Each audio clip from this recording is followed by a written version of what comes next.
આ મૂર્તિમાં પધારે. બધા ઉપર ચડાવો.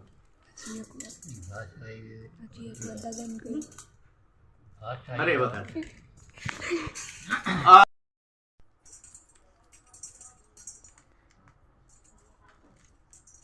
હરે વખત પાછા ચોખા.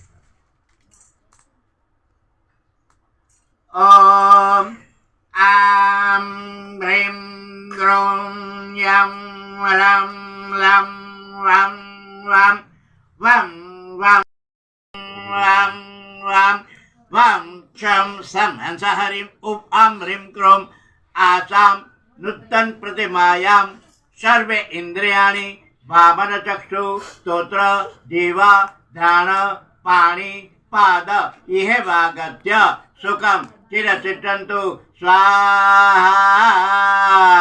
મારી જેવી બધી ઇન્દ્રિયો, મારી જેવી બધી ક્રિયાઓ આ મૂર્તિમાં આવે. ચડાવી દો. તેથી આ મૂર્તિની પૂજા આમ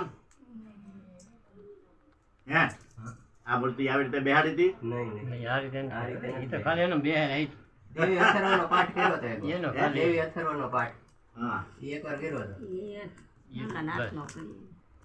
હવે આપણા જેવા પ્રાણ આવ્યા, આપણા જેવો જીવ આવ્યો, આપણી જેવી બધી ઇન્દ્રિયો આની અંદર આવી. હવે જન્મથી મરણ સુધીમાં 16 સંસ્કાર આપવાના. આપણે 16 નથી દેવાના, 15 સંસ્કાર દેવાના. કેમ કે 16મો સંસ્કાર હા એટલે એ ન દેવાય.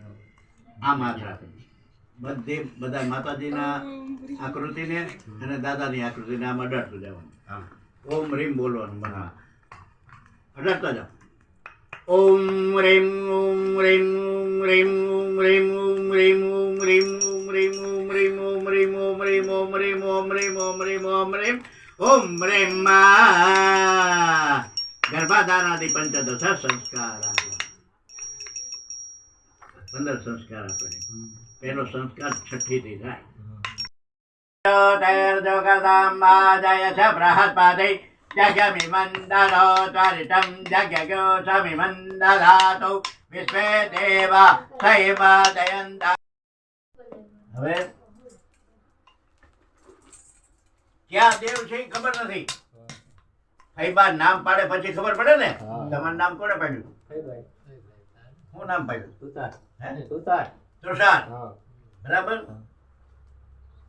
નામે એવું છે, રાશિ એવી છે અને ધંધો એવો જ પકડો. ઓમ ખડગમ ચક્રગદે સુધા બપરે